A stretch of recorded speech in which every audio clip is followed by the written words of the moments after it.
વાસુદેવાય. ઓમ નમો ભગવતે વાસુદેવાય. શ્રી કૃષ્ણ કનૈયાલાલ કી જય. શ્રી દ્વારિકાધીશ કી જય. બાંકે બિહારી મહારાજ કી જય. શ્રી ડોંગરેજી મહારાજ કી જય. શ્રી સુખદેવજી મહારાજ કી જય. શ્રી વ્યાસ નારાયણ ભગવાન કી જય. વક્રતુંડ મહાકાય સૂર્યકોટિ સમપ્રભ નિર્વિઘ્नं કુરુ મે દેવ સર્વકાર્યેષુ સર્વદા. શ્રી ગમ ગણપતે નમો નમઃ. ઓમ શ્રી ગમ ગણપતે નમો નમઃ. ઓમ હનુમાનજી મહારાજ કી જય. સૌનું કરો કલ્યાણ હે દયાળુ પ્રભુ, સૌનું કરો કલ્યાણ. ઓમ કોઈનું બુરું ન ઈચ્છે, કોઈનું બુરું ન ઈચ્છે. સૌ ઈચ્છે સૌ સમાન, સૌનું ઈચ્છે એક સરખું, બધાય સરસ રીતે પ્રેમ ભાવથી રહે એવા, અને પોતપોતાના ધર્મ પ્રમાણે સર્વ ભજે ભગવાન. સૌનું કરો કલ્યાણ હે દયાળુ પ્રભુ, સૌનું કરો કલ્યાણ. માતા સરસ્વતીનું વંદના કરીએ.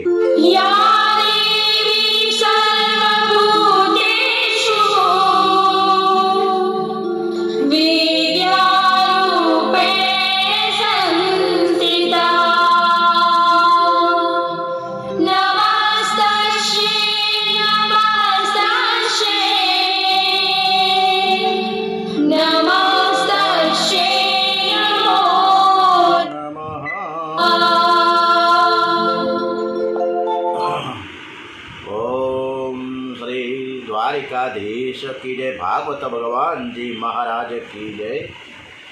આજની કથા શ્રી કૃષ્ણ પરમાત્માને સમર્પિત કરીએ. આજની સરસ મજાની કથા શ્રી કૃષ્ણ ભગવાન સરસ રીતે સાંભળે છે એવા ભાવ સાથે કથા તરફ આગળ પ્રયાણ કરીએ. ભાગવતનો મુખ્ય વિષય કયો છે? ભાગવતનો અધિકારી કોણ?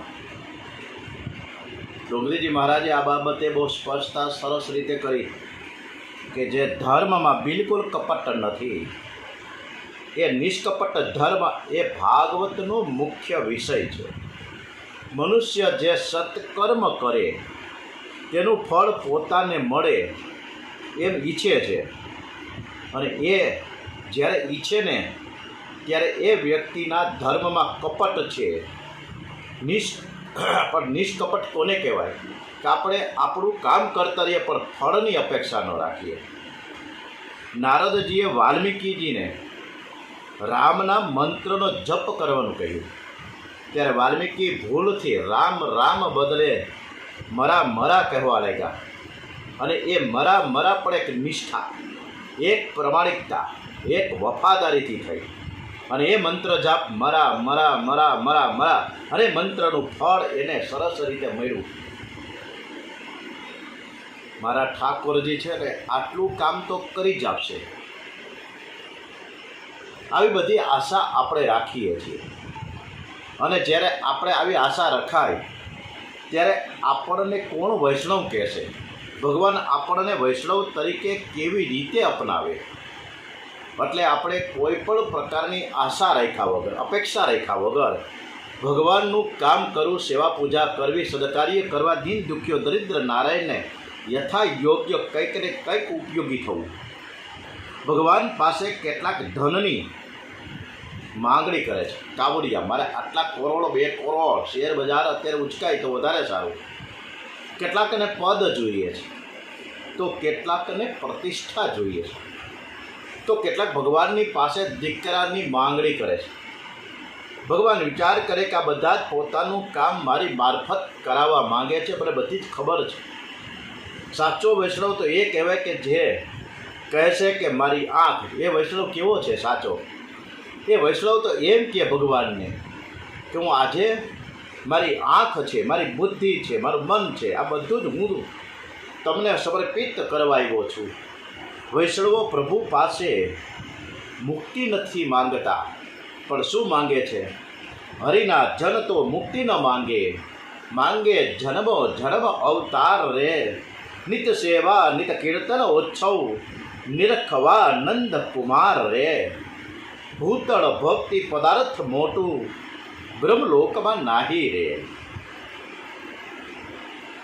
આ વૈષ્ણવ એમ પણ નથી કહેતા કે તમે મને દર્શન આપો, એ તો એટલું જ માંગે છે કે તમારી સેવા કરતાં કરતાં હું તન્મય થાઉં. માંગવાથી પ્રેમનો ભંગ થાય છે, પ્રેમ ઓછો થઈ જાય. માટે ભગવાન પાસે કંઈ માંગવું નહીં. ભગવાનને તમારા ઋણી બનાવજો. ભક્તિમાં માંગેલી વસ્તુ ભગવાન આપશે, પણ પછી તમારી સાથેનો જે સંબંધ છે, ભગવાન અને ભક્તનો એ સંબંધ પૂરો થઈ જાય. વ્યવહારમાં પણ એક મિત્ર બીજા મિત્ર પાસે ન માંગે ત્યાં સુધી બે વચ્ચે પ્રેમ રહે છે. શુદ્ધ પ્રેમમાં લેવાની નથી, આપવાની ભાવના હોય. ભગવાન પાસે જેટલું માંગશો એટલું મળશે, પણ માંગશો તો પ્રેમ ઓછો થઈ જાય. હનુમાનજી મહારાજનો એક સરસ મજાની વાત મૂકી ડોંગરેજી મહારાજે, કે રાજ્યાભિષેક થયો 14 વર્ષના વનવાસ પછી. સરસ મજાનો રાજ્યાભિષેક, બધા જ ઉપસ્થિત હતા. બધાને કાંઈક ને કાંઈક આપવામાં આવ્યું રામચંદ્રજી તરફથી. સીતાજીએ કીધું કે પ્રભુ, હનુમાનજીએ તમારી સેવા ખૂબ કરી છે, એ સાચો સેવક છે, તમારે એને કંઈક આપવું તો જોઈએ ને. ત્યારે હું હનુમાનજીને શું આપી શકું? હનુમાનજીનો ઉપકારનો બદલો હું કઈ રીતે વાળી શકું? હનુમાનજીએ તો મને એનો ઋણી બનાવ્યો છે.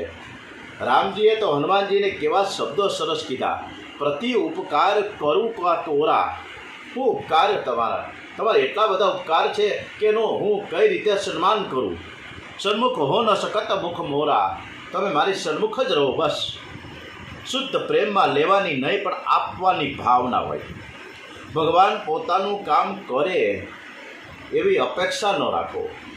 રામકૃષ્ણ પરમહંસને કેન્સર થયું, અને ત્યારે શિક્ષકો એના જે એકદમ નજીકના શિષ્યો છે કે ગુરુદેવ, કે તમે માતાજીને એમ તો કહો કે મારું આ કેન્સર મટાડી દો ને.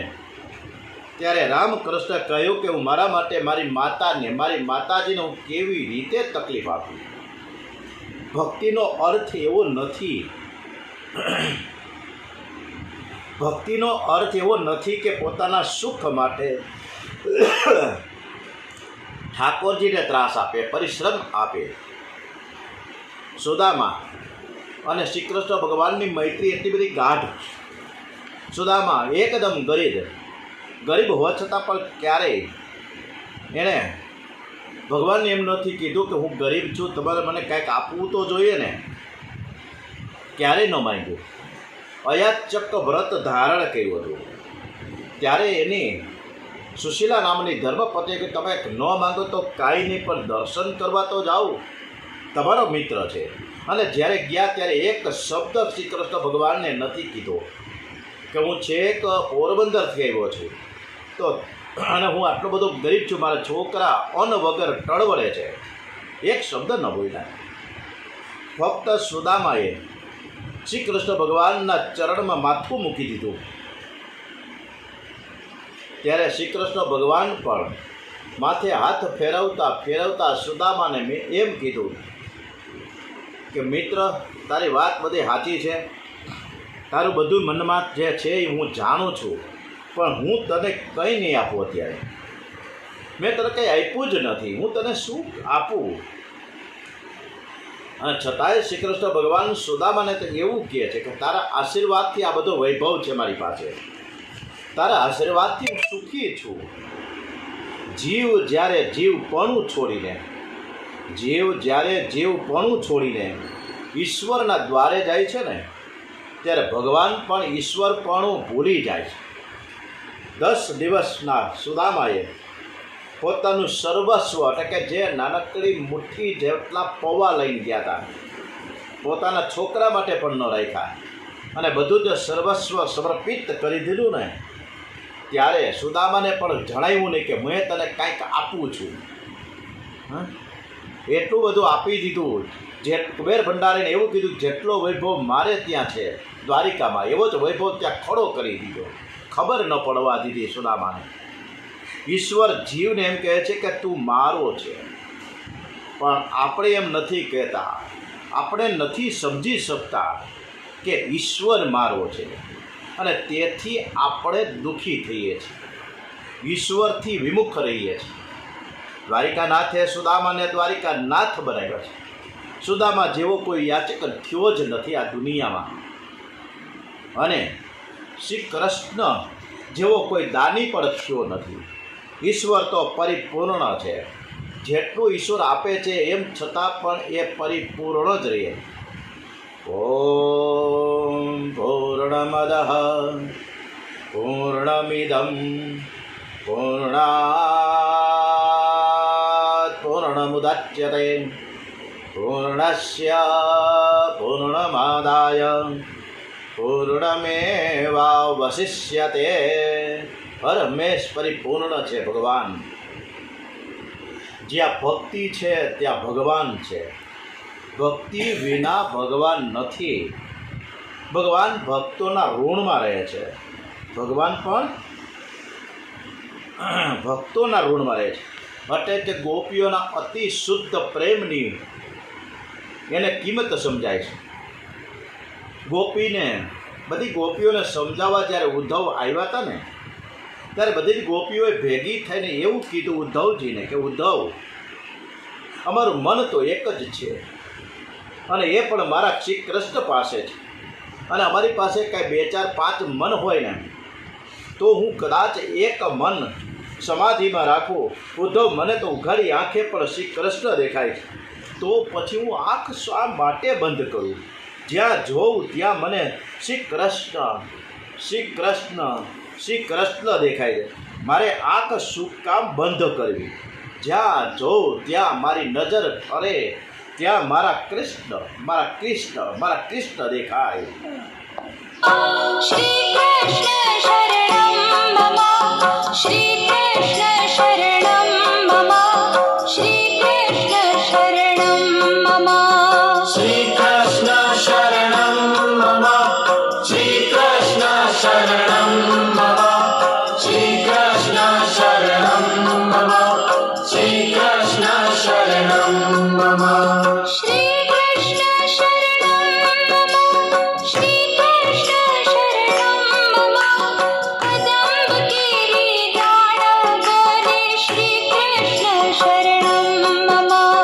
શ્રી કૃષ્ણ શરણમ મમ, શ્રી કૃષ્ણ શરણમ મમ, કદંબ કેરી ડાળો બોલે શ્રી કૃષ્ણ શરણમ મમ. યમુના કેરી પાણો બોલે શ્રી કૃષ્ણ શરણમ મમ, બ્રજ 84 કોસ બોલે શ્રી કૃષ્ણ શરણમ મમ. યમુના કેરી પાળો બોલે શ્રી કૃષ્ણ શરણમ મમ, બ્રજ 84 કોસ બોલે શ્રી કૃષ્ણ શરણમ મમ. આયા તો વૃંદાવનની ગોકુળની ગલીઓમાં ચારે બાજુ શ્રી કૃષ્ણ થાય છે. હે ઉદ્ધવ, મારા શ્રી કૃષ્ણ તો અમારી સાથે જ છે. તને કદાચ દેખાતા ન હોય, તને તો એમ જ છે કે મથુરામાં છે. અરે ભાઈ, મથુરામાં કાંઈક બીજા કૃષ્ણ હશે. અહીંયા તો અમારી સર્વખ, મારી ડાબી બાજુ, મારી જમણી બાજુ, મારી ઉપર નીચે બધે મારા કૃષ્ણ દેખાય છે. આટલો બધો શુદ્ધ પ્રેમ ગોપીઓનો. અને એમાંય શ્રી કૃષ્ણ ભગવાને એક વખત બીમાર પડવાનું એક નાનકડું નાટક રચ્યું, એક નાનકડી લીલા કરી. બધા જ વૈદ્યો ડૉક્ટરો આવ્યા, કોઈ ઉપચાર શરૂ તો ઘણા કર્યા પણ કારગત ન નીવડા. બધાય વૈદ્યે એવું કીધું કે આમાં કાંઈક આપણા પ્રભુની એવી તબિયત બગડી છે કે અમારા હાથની વાત નથી. ત્યારે પ્રભુએ કહ્યું કે જો કોઈ વૈષ્ણવ, શ્રી કૃષ્ણ ભગવાને કીધું કે જો કોઈ વૈષ્ણવ એની પોતાની ચરણ રજ મને આપે ને, અને એ ચરણ રજ હું સેજ જીભ ઉપર ચાટું ને, તો એ દવાથી મારો રોગ સારો થઈ જાય. હવે આ વાત બધે પ્રસરી ગઈ. કોઈ વૈષ્ણવ ચરણ રજ આપવા તૈયાર નથી. શ્રી કૃષ્ણની 16,108 રાણીઓ ની પાસે પણ માંગણી મૂકવા આવી, પણ રાણીઓએ ના પાડી દીધી કે ભાઈ અમે પ્રભુ પરમાત્માને અમારી ચરણ રજ કેવી રીતે આપીએ, અને ચરણ રજ એ આપીએ અને એ ખાય જીભ ઉપર ચટાડે તો અમારે નરકમાં જવું પડે. અમારાથી આવું ન થાય, અમારા પતિ છે, અમારા પરમેશ્વર છે. ત્યારે ગોપીઓની પાસે આ વાત પહોંચી છે. ગોપીઓ દોડતી દોડતી કહે છે કે મારો પ્રભુ, મારો કૃષ્ણ બીમાર છે. તરત એ બોલી ઉઠી કે તમે બધા જ હટી જાઓ. અમારા કન્યાને જો સારું થતું હોય, મારા કાનુડાને જો સારું થતું હોય તો અમે નરકની યાતના ભોગવા પણ તૈયાર છીએ. ગોપીઓએ પોતાની ચરણ રજ આપી છે અને ભગવાનનો રોગ સારો થઈ ગયો. નિષ્કામ પ્રેમની પરીક્ષામાં ગોપીઓ પણ સરસ મજાની પાર ઉતરી ગઈ. ગોપીઓની જેમ નિષ્કામ ભક્તિ કેળવો, અને ભક્તિ જેવો આનંદ મુક્તિમાં નથી. મુક્તિ એ તો ભક્તિની દાસી છે. અને આ ગોપીઓનો શુદ્ધ પ્રેમ, આ ગોકુળની ગોપીઓ, એ ગોકુળની ગાયો, એ ગોકુળની ના જે એના નાના નાના ભાઈબંધો, આ બધાથી ગોકુળ, બરસાના, વૃંદાવન, નંદગાંવ, આ બધા જ એને અતિશય પ્રેમ કરતા હતા. એટલો બધા પ્રેમ કરતા હતા કે આ ધન વૃંદાવન, ધન એ લીલા, ધન એ વ્રજના વાસી રે. ભગવાન પોતાના મુખેથી કહે છે કે આ તો ધન વૃંદાવન છે, મારે અહીંથી કેવી રીતે વૈકુંઠમાં જવું. મને વૃંદાવન બહુ જ ગમે છે. અને આજે તો વૃંદાવનમાં અદ્ભુત છે. આજે પ્રેમ મંદિર છે. કૃપાલુ મહારાજે ખૂબ સરસ મજાનું ત્યાં પ્રેમ મંદિર ઉપસ્થિત કર્યું છે. આજે હજારો લાખો માણસો વૃંદાવનમાં હરે કૃષ્ણ કૃષ્ણ કૃષ્ણ હરે હરે ડફલી લઈને ચારે બાજુ શેરીઓમાં નાચગાન કરતા કરતા ભગવાનનું ગાન કરે. અને ત્યારે આ વૃંદાવન છોડવાનું ભગવાનને ક્યાંથી મન થાય જ નહીં. આપણે પણ એક વખત તો વૃંદાવન જાશું જ ને, ભગવાનને જ્યારે ગમતું હોય તો ચાલો ભગવાન કહે कोई कहे काल कहे, कोई कहे श्याम कहे, कोई कहे बंसी कहे, कृष्ण कन्हैया। राधानो प्राण की मीरानो गिरिधर, धुआं संग तू रास रचयो। तारा में कुंज गली सुनी सुनी लागे मुनी, यारे आवे एक प्रेम नारी। अने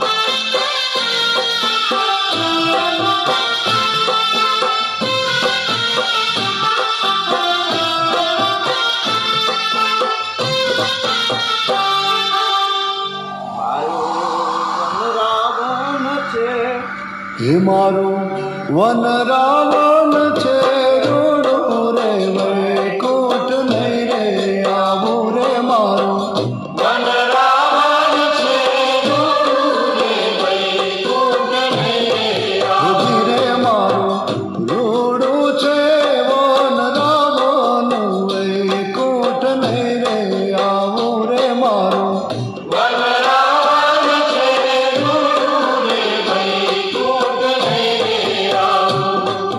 હે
વન રાવણ છે રૂડું રે વૈકુંઠ નહીં રે આવું રે મારું વન રાવણ છે રૂડું રે વૈકુંઠ નહીં રે આવું. મારું વનરા વન છે રૂડું, ક્યાંથી હું જાઉં અહીં ગયું. મને તો અહીંયા બહુ જ ગમી ગયું છે. અને આપણે ક્યાંક જઈ હરવા ફરવા અમુક સ્થળો એવા આપણને ગમી જાય કે ઘરે જવાનું મન ન થાય. એમ કૃષ્ણ ભગવાને વૃંદાવનને પોતાનું ઘર બનાવ્યું છે. આજે પર વૃંદાવનમાં પ્રેમ ભક્તિ છે, એ પ્રેમ ભૂમિ કહેવાય. આવું વૃંદાવન સરસ મજાનું ભાગવતનું ફળ છે એ નિષ્કામ ભક્તિ છે. અને નિષ્કામ ભક્તિથી ભગવાન પ્રસન્ન થાય છે. ગોપીઓની જેમ નિષ્કામ ભક્તિ આપણે કેળવીએ, ભક્તિથી મુક્તિ મળે છે. ભક્તિ વિના જ્ઞાન વૈરાગ્ય ન મળે. જ્ઞાન વગરની ભક્તિ છે ને આંધળી કહેવાય. ભક્તિ વગરનું જ્ઞાન છે એ પાંગડું કહેવાય. ભાગવતનો મુખ્ય વિષય છે નિષ્કામ ભક્તિ. હમણાં પ્રશ્ન પૂછ્યો હતો કે મુખ્ય વિષય કયો, તો નિષ્કામ ભક્તિ, કે જ્યાં કંઈ કામના ન હોય, જ્યાં ફળની અપેક્ષા ન હોય, એનું નામ છે ભક્તિ. ભાગવત છે બધાને માટે છે, પણ છતાંય આપણે બધા એમ જ કહીએ, શ્રોતાજનો માટે એવો શબ્દો વાપરવામાં આવ્યા છે કે નિર્મસ્તરાણામાં નિર્મસ્તર થઈને અંદરનું મદ, અંદરનું અભિમાન, અંદરનું અહમ છોડીને કથા આપણે સાંભળીએ. મત્સર છે ને બધાને પજવે છે. અભિમાન, અહંકાર, જ્ઞાની તેમજ યોગીઓને પણ મત્સર છે ને બહુ જ પજવે છે. મત્સરથી મોટામાં મોટો જે શત્રુ કહી શકાય. એક વ્યક્તિમાં અભિમાન હોય છે. ઉચ્ચ કક્ષાનો અધિકારી રિટાયર્ડ થઈ જાય ને, કલેક્ટર કશા હોય કે ડેપ્યુટી સેક્રેટરી હોય કે સેક્રેટરી હોય, પણ જ્યારે 58 વર્ષ પછી રિટાયર્ડ થઈ જાય છતાંય પણ અમુક વર્ષો સુધી એવા મગજમાં રાય ભરી ગઈ કે હું કલેક્ટર હતો, હું સેક્રેટરી હતો. કોઈની આને બેહે પણ નહીં બાકડી દો બગીચામાં જાય તો, અરે ભાઈ સાહેબ તારા પાટિયા ઉતરી ગયા છે, હવે અભિમાન શેનું, હવે શેનો તું ક્લાસ 1 ઓફિસર છો. એટલે આ મત્સર છે ને આપણા બધાનો મોટામાં મોટો શત્રુ છે. કાંઈક ને કાંઈક અભિમાન આપણે અંદર ભરીને રાખ્યા છે. અને તેથી એવું કહેવામાં આવ્યું છે કે તમે બધા જ કથા સાંભળવા જાઓ, ડોંગરીજી મહારાજ કહે છે, તો નિર્મસ્તર થઈને સાંભળો. બાકી તો આપણે બધા જ માટીના પૂતળા છે. આ માટીના પૂતળાથી માટીમાં ક્યારે ભળી જાય નક્કી નથી. તો અભિમાન શું કામ રાખવું જોઈએ? શા માટે? શેનું અભિમાન? કોઈનું અભિમાન ક્યારેય ક્યાંય ટકતું નથી. તો એક ધૂન મંડળી સરસ મજાની મહિલાઓની ભેગી થઈ અને આપણને એવી બધી સરસ મજાનું સમજાવ્યું. શું સમજાવ્યું આપણે સાંભળીએ. માટીના પુતળા તને શેનું અભિમાન છે? માટીના પુતળા તને શેનું અભિમાન છે? માટીના પુતળા તને શેનું અભિમાન છે? માટીના પુતળા તને શેનું અભિમાન છે? હે શેનું અભિમાન એલા શેનું રે ગુમાન છે? શેનું અભિમાન એલા શેનું રે ગુમાન છે? માટીના પુતળા તને શેનું અભિમાન છે? માટીના પુતળા તને શેનું અભિમાન છે? માટીના પુતળા તને શેનું અભિમાન છે? માટીના પુતળા તને શેનું અભિમાન છે? એ બાળપણ ગયું ને યુવાની પણ જાય છે. બાળપણ ગયું ને યુવાની પણ જાય છે. બાળપણ ગયું ને યુવાની પણ જાય છે. બાળપણ ગયું ને યુવાની પણ જાય છે. હે માથાના વાળ તારા ધોળા ધોળા થાય છે. માથાના વાળ તારા ધોળા ધોળા થાય છે. માટીના પુતળા તને શેનું અભિમાન છે? માટીના પુતળા તને શેનું માટીના પૂતળા તને શેનું અભિમાન છે? પણ આપણે કોઈ વસ્તુ સમજવા જરાય પ્રયત્ન કરતા જ નથી. બસ અંદરનું હું પણ અંદરનું અહમ, અંદરનું ઈગો, અંદરનું અભિમાન, અહંકાર, આ બધું જ લઈને આપણે એના કપડાં પહેરી નાટા મારીએ છીએ. કથાને સાંભળી અને જીવનમાં ઉતારનારા ઘણા જ ઓછા છે. હજારો લાખોની સંખ્યામાં જ્યારે કથામાં બધા ભેગા થાય ત્યારે એને ઇમ્પ્લિમેન્ટ કરવાવાળા કેટલા? બહુ જૂજ. કદાચ 0.005% કદાચ હોય. તમે કથાને સાંભળો, તેને જીવનમાં પણ ઉતારો. ભાગવતની કથા સાંભળનાર જરૂર નિષ્કામ અને નિર્મસ્તર બનશે. મનુષ્ય જ્યાં સુધી નિર્મસ્તર બનતો નથી ત્યાં સુધી તેનો ઉદ્ધાર થતો નથી. તમે કોઈ જીવ પ્રત્યે, કોઈના પ્રત્યે પણ જો કુભાવ રાખશો ને તો ઈશ્વર પ્રત્યે આપણે કુભાવ રાખીએ છીએ એવું લાગશે. જેવી ભાવના તમે બીજાને માટે રાખશો એવી જ ભાવના તમે તમારા માટે થશે. સામે વ્યક્તિ એવી જ ભાવના આપણા માટે કરે. પરસ્પરસ છે. અન્ય સાથે, કોઈની સાથે વેર કરીએ તો એ પણ આપણી સાથે વેર કરે છે. કારણ કે સર્વને આપણે કોઈની સાથે શા માટે વેર કરવું જોઈએ? બધું જ મૂકીને જવાનું છે. સર્વના હૃદયમાં ઈશ્વર બિરાજેલા છે.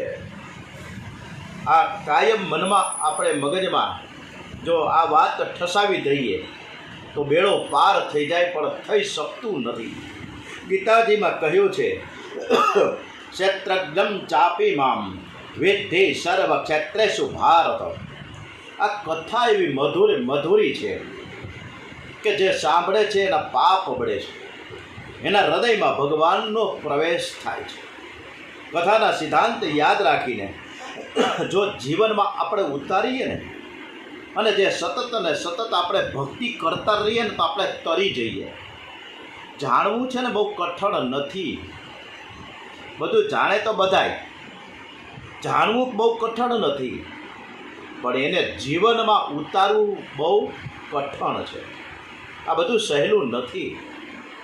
કથા કરનાર, કથા કરાવનાર, કથા સાંભળનાર તો ઘણા છે, પણ કથાનો એક એક સિદ્ધાંત જીવનમાં ઉતારી સતત ભક્તિ કરનારા બહુ ઓછા છે. એકલા સુશુભ્રી નહીં, પણ કુતુભી બનો. કલિયુગના માનવીઓને ડોંગરેજી મહારાજ, સુખદેવજી મહારાજ કહે છે કે આ બધા જ ભોગી છે, અને તેથી જ આપણને આ સંતો એમ કહે છે કે આપણે બધા જ મંદ બુદ્ધિવાળા છીએ. આપણને એમ જ છે કે આપણે જ ચતુર છીએ, આપણે જ ચતુર છીએ ભાઈ. પણ વ્યાસજી એમ કહે છે કે સંસારના વિષયોની પાછળ પડનારો વળી ચતુર સાનો. શાસ્ત્ર તો એમ કહે છે, બહુ સરસ મજાના શાસ્ત્રોમાં એક વાત મૂકવામાં આવી છે કે સતમ વિહાય ભોક્તવ્યમ, સતમ વિહાય ભોક્તવ્યમ, સહસ્ત્ર સ્નાનમ આચરેત, લક્ષ્યમ વિહાય દાતવ્યમ, કોટિમ ત્યક્ત્વા હરિભજેત. હું જે શ્લોકો બોલું છું એ ઘણીવાર વ્યાકરણમાં અશુદ્ધિ આવી શકે છે, કારણ કે હું કોઈ નિષ્ણાત નથી. હું ક્યાંય સંસ્કૃતની પાઠશાળામાં ભણવા નથી ગયો. કોઈ પણ પ્રકારના કર્મકાંડ કે વેદ વિધાન આવડતા નથી. એટલે ક્યાંક ભૂલ થઈ જાય તો શ્રી કૃષ્ણ પરમાત્માના આપ સૌ પરીક્ષિત શ્રીઓની પાસે હું માફી માગું છું. પણ જે કંઈ કૃષ્ણ કથા થાય છે કે નિષ્ઠાથી થાય, પ્રમાણિકતાથી, એક વફાદારીથી, એક ઈમાનદારીથી થાય. એટલે જ આપણી જ કથામાં આપણા સૌની આ કથામાં શ્રી કૃષ્ણ પરમાત્મા સાક્ષાત બિરાજમાન થાય છે. ગણપતિ બાપા આવે છે, હનુમાનજી મહારાજ આવે છે. આપણી કથા એ સરસ રીતે સાંભળે છે. ભાવ છે, શું કામ છોડીને ભોજન કરવું, 1000 કામ છોડીને સ્નાન કરવું, અને 1,00,000 કામ છોડીને દાન કરવું, અને 1 કરોડ કામ છોડીને પ્રભુનું સ્મરણ કરવું. ક્યાં કોઈની પાસે ટાઈમ છે? ફટાફટ સવારે 9 વાગે ઉઠવાનું, જલ્દી નાહી લેવાનું, 1 મિનિટ ઊભા ટુવાલ પહેરીને ભગવાનને નમસ્કાર કરી આમ કરી 2-3 સેકન્ડમાં અને ભાગવા માંડે. ત્યાં કોઈને ટાઈમ છે?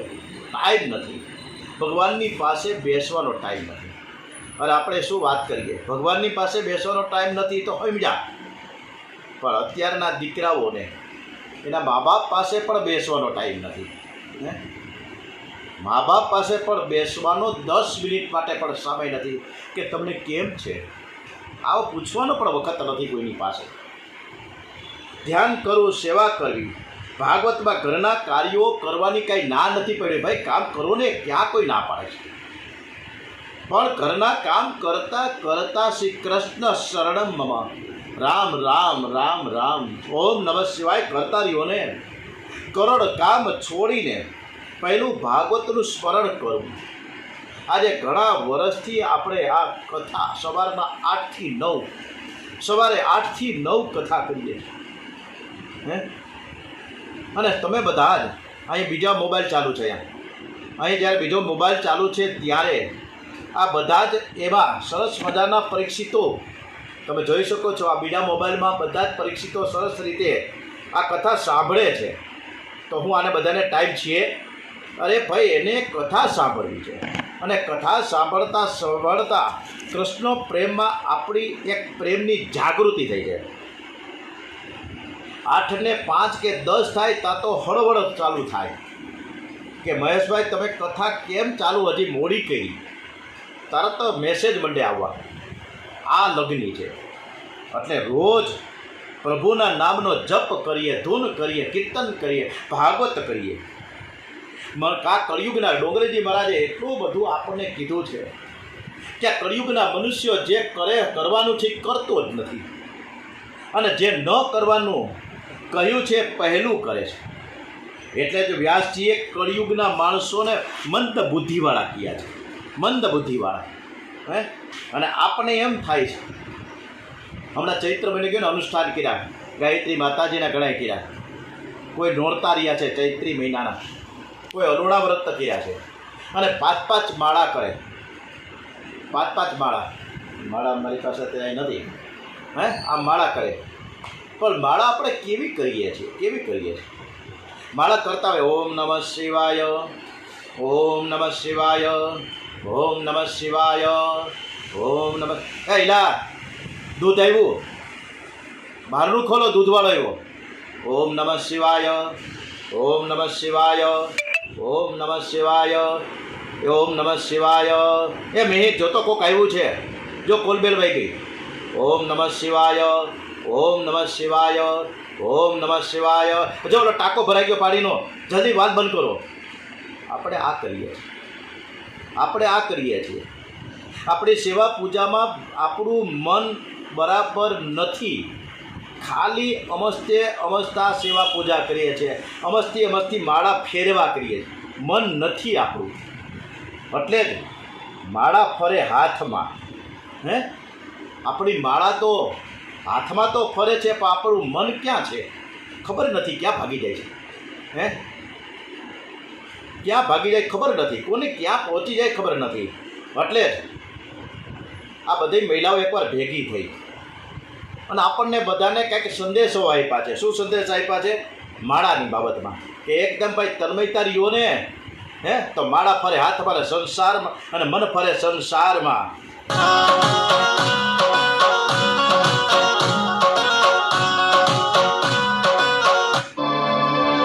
નીલેશ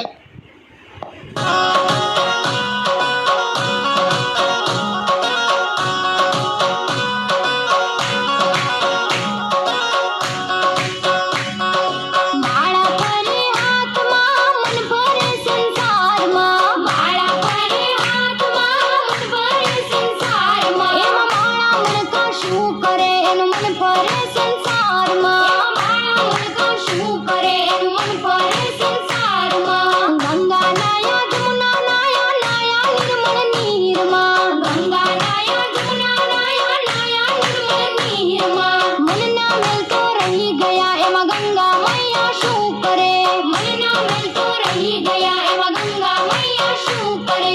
માળા ફરે હાથમાં મન ફરે સંસારમાં, માળા ફરે હાથમાં મન ફરે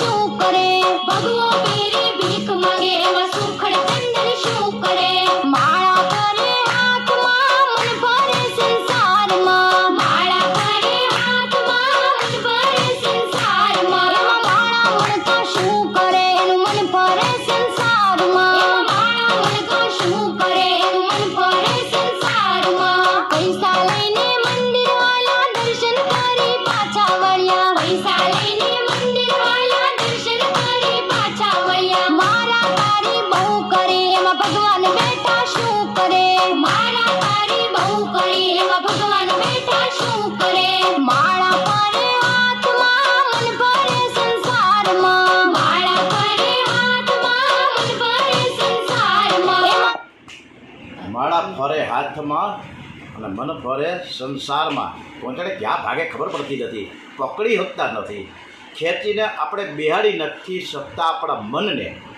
અને માળા કર્યા જ રાખી એમને ઓમ ભૂર ભૂર્વા સ્વાહ તત્સવિતુર્વરેણ્યમ ભર્ગો દેવસ્ય ધીમહિ ધિયો 2 મિનિટમાં ગાળા પૂરી થઈ જાય. ગાયત્રી મહામંત્રની શ્રોતાએ એકાગ્રતાથી અને શ્રદ્ધાથી કથા સાંભળવી જોઈએ. શ્રોતામાં જિજ્ઞાસા હોવી જોઈએ અને જિજ્ઞાસા વગર કથા સાંભળવાનો કોઈ લાભ નથી. જિજ્ઞાસા વગર કથાની અસર મન ઉપર થતી નથી. માટે શ્રોતામાં જિજ્ઞાસાપણું હોવું અત્યંત આવશ્યક છે. એકદમ તનથી મનથી આપણે ખૂબ સરસ મજાની કથા સાંભળીએ તો આનંદ આવે.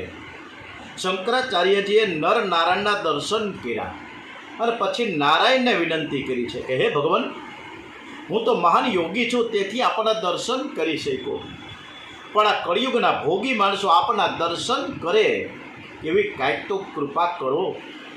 ભગવાને પ્રસન્ન થઈને કહ્યું છે કે બદ્રીનારાયણમાં નારદ કુંડમાં તમે સ્નાન કરવા જાઓ ત્યારે તમને મારી જે મૂર્તિ મળે એનું સ્થાપન તમે કરજો.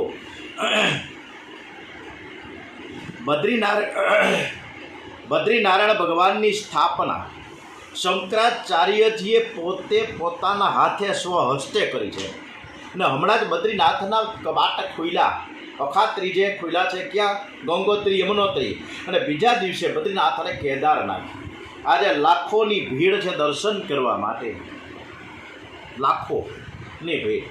શાંતિથી દર્શન કરવા, બહુ ભીડભાડમાં બને ત્યાં સુધી ન જવું, કારણ કે ક્યારેક કચરાઈ જાય કંઈ નક્કી ન કહેવાય. એટલે શાંતિથી ઓફ સિઝનમાં જવાય. મનથી બદ્રીનારાયણને પ્રણામ કરો જે જાય બદ્રી અને એની કાયા શોધરી. બદ્રીનારાયણમાં નારાયણ સેવા પછી લક્ષ્મીજીની સેવા થાય. બદ્રીનારાયણમાં વિષમતા છે. મંદિરમાં લક્ષ્મી અને નારાયણ સાથે જ બિરાજમાન હોય. બધાય મંદિરોમાં લક્ષ્મી નારાયણ ભેગા હોય, પણ બદ્રીનાથમાં લક્ષ્મીજીની મૂર્તિ મંદિરની બહાર છે. તપશ્ચર્યામાં સ્ત્રીનો, દ્રવ્યનો એટલે કે કાવડિયા પૈસાનો અને બાળકોનો સંગ છે ની બાધક છે. નારાયણે લક્ષ્મીજીને બહાર બેસીને ધ્યાન કરવા કીધું. નારાયણે ના પાડી દીધી. લક્ષ્મીજીને ના પાડી કે તમે અહીંયા રહેવા દો ભાઈ, મારી પાસે નહીં, મારે તપશ્ચર્યા કરવી છે, એટલે તમે મંદિરની બહાર રહ્યો, નકર મારું ધ્યાન તમારી સાથે ભટકાઈ જાય. હું અંદર બેસીને ધ્યાન કરું, તમે બહાર બેસીને ધ્યાન કરો. જગતને પ્રભુએ આદર્શ બતાવ્યો છે. સુંદર હીરો પણ ધૂળમાં પડે ને તો સંગને કારણે મલિન થઈ જાય છે. ખૂબ સરસ મજાની વાત મૂકી. હવે એક વખત બદ્રીનાથમાં ગયા વર્ષે કોઈ ભક્તજન હતો મગનલાલ, અને મગનભાઈને કંઈક હળવળાટ થયો કે કંઈક પૂછું. એટલે એને પૂજાને પૂછ્યું કે બાપુજી મહારાજ મારે તમને કંઈક પ્રશ્ન પૂછવો છે. અરે ભાઈ, બદ્રીનાથમાં કાયમ આટલી બધી સરસ માઇનસ ડિગ્રી ઠંડી હોય, તો તમે આ ઠાકોરજીને બદ્રીનાથને ચંદનનો લેપ કેમ કરો છો? ઠાકોરજીને શરદી થઈ જાય, બદ્રીનાથજીને શરદી થઈ જાય, આવું તમે કેમ કરો? ક્યારે ચંદનને આવી રીતના લેપ કર્યા કરો તો આ એક તો ઠંડુ વાતાવરણ છે, તો શરદીને ઉધરસ થઈ જાય ઠાકોરજીને ખબર નથી પડતી. પણ જે મહારાજ હતો, જે પૂજારી હતો, બહુ ચતુર હતા મંગલલાલ. હું તમને સમજાવું કે અમારા ઠાકોરજી છે ને, જે બિરાજમાન છે એ ખૂબ જ તપશ્ચર્યા કરે છે, અને તપ કરવાથી શક્તિ વધે છે. શક્તિથી શરીરમાં ગરમી ઉત્પન્ન થાય, અને આ ગરમીને શાંત કરવા માટે, શીતળતા લાવવા માટે ચંદનની અર્ચા કરવામાં આવે છે. દેહને સજાવવાને કે શૃંગાર કરવાના બદલે ઠાકોરજીને શૃંગાર કરજો. આપણે બધા બ્યુટી પાર્લરમાં જાય પણ કોદી ભગવાનને તો શણગાર કરવો, સરસ મજાના ટાપક ટીપક કરો ને, ભગવાનને મજા આવી જાય, રાજીના રેડ થઈ જાય, સ્મિત હાસ્ય સાથે સ્માઇલિંગ કરશે. ધંધા અને રોજગારમાંથી 10મો ભાગ કાઢી અને એ પૈસો સદકાર્યમાં વાપરજો. ધનનો દુરુપયોગ થાય તો એ ધન છે, એ કાવડિયા છે, પૈસા છે, એ ઝેર બની જાય. સુતજી સરસ્વતીજી અને વ્યાસજીને વંદન કરે છે અને પછી આ કથાનો આરંભ કરે છે. સુતજી કહે છે કે જીવ એ અંશ છે. બહુ સરસ મજાનું સુતજી મહારાજ કહે છે કે આ જીવ છે ની અંશ છે અને પરમાત્મા અંશી છે. પરમાત્મા અંશી છે, આપણે અંશ છીએ. આ અંશીથી અંશ છૂટો પડી ગયો. ઉપરના અંશી છે એ આપણે બધા એનાથી વિખૂટા પડ્યા એટલે આપણે દુઃખી થયા. જ્યારે અંશ અંશીમાં ભળી જાય એટલે કે ઈશ્વરમાં, પરમાત્મામાં ભળી જાય તો જીવ કૃતાર્થ બની જાય.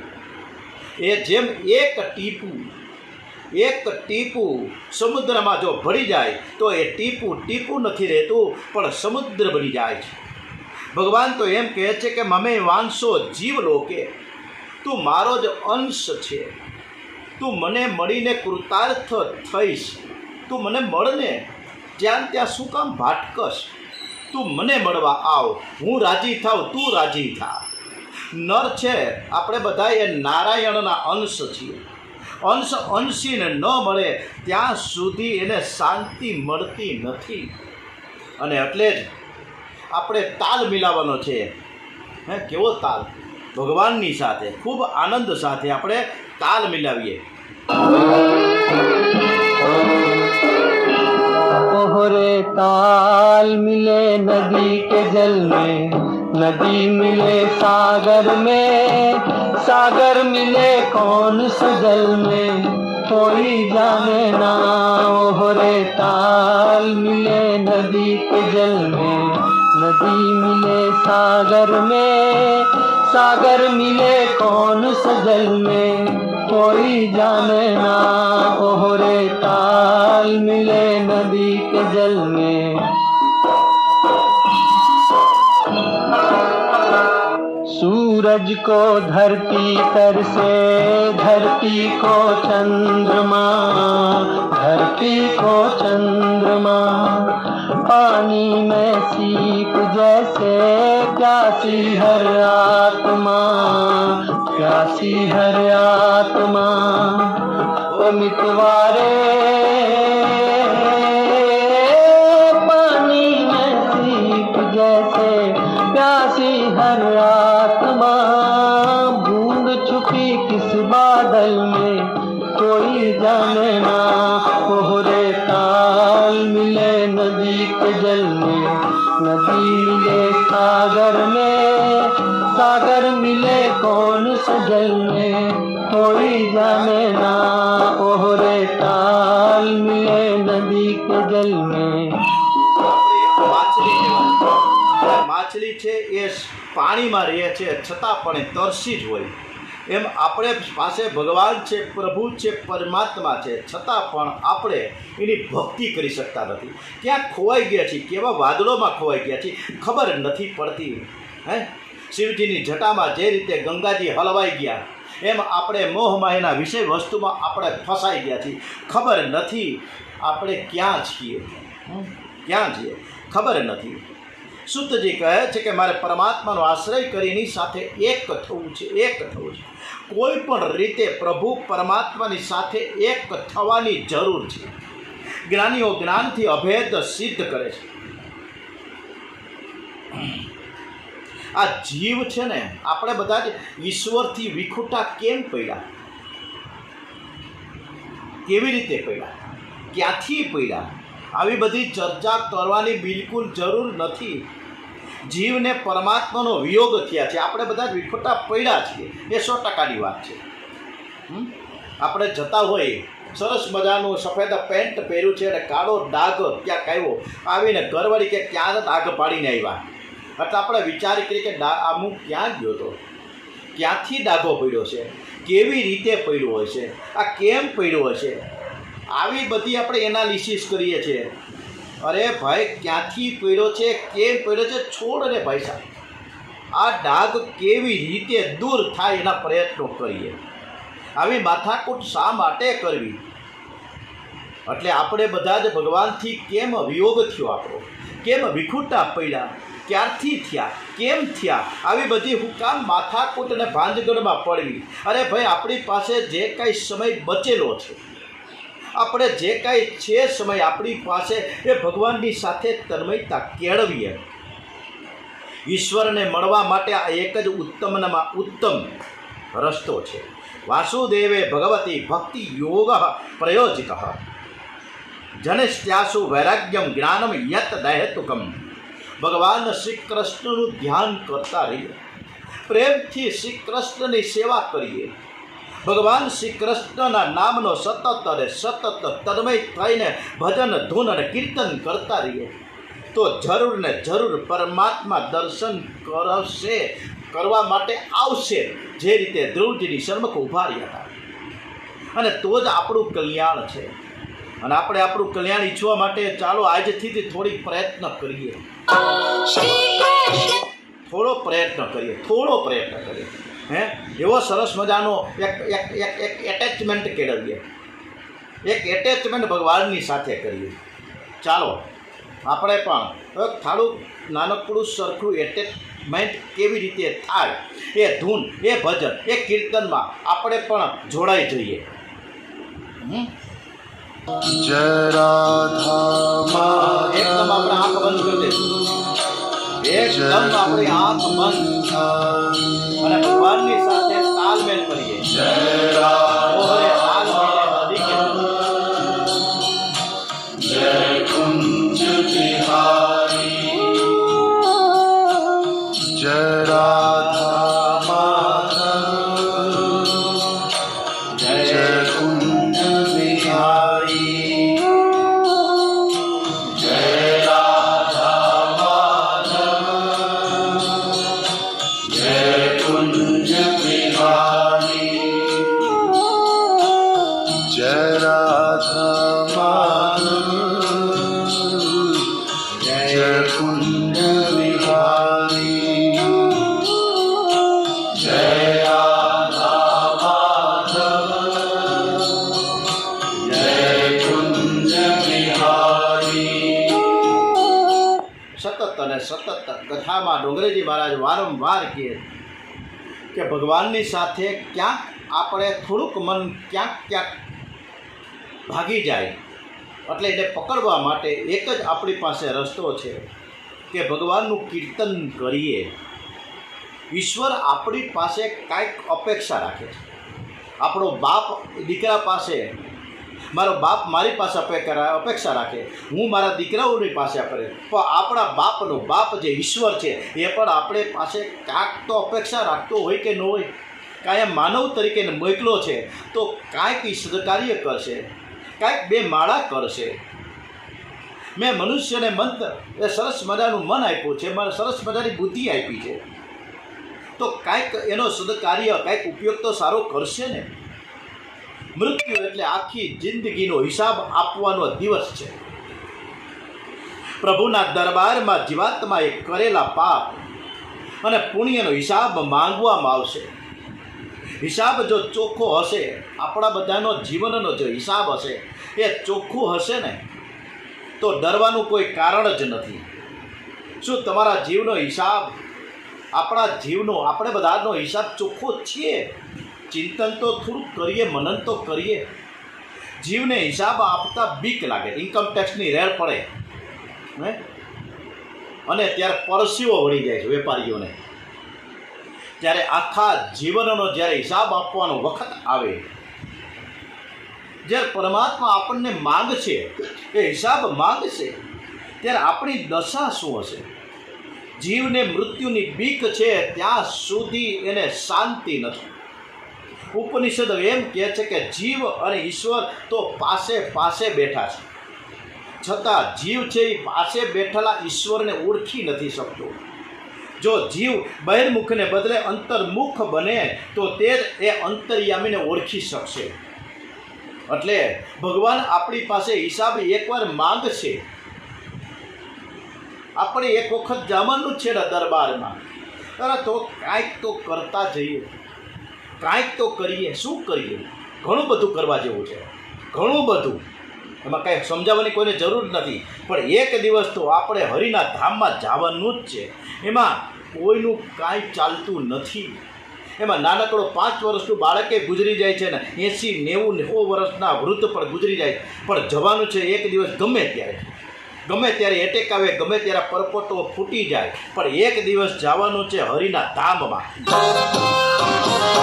એક દિન જાઉં હરિના ધામમાં, એક દિન જાઉં હરિના ધામમાં.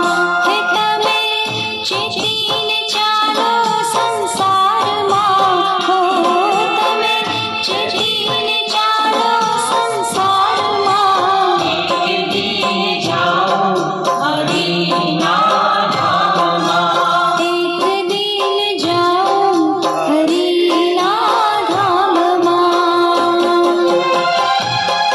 જોજો એ દિવસ ઓચિંતો આવશે, જોજો એ દિવસ ઓચિંતો આવશે. તમે રહેજો ગોવિંદના ગાનમાં, હો તમે રહેજો ગોવિંદના ગાનમાં. એક દિન જાઉં હરિના ધામમાં, એક દિન જાઉં હરિના ધામમાં. તેની ખબર સંદેશો નહીં આવે, તેની ખબર સંદેશો નહીં આવે. નહીં આવે એ તારકે ટપાલમાં, હો નહીં આવે એ તારકે ટપાલમાં. એક દિન જાઉં હરિના ધામમાં, એક દિન જાઉં હરિના ધામમાં.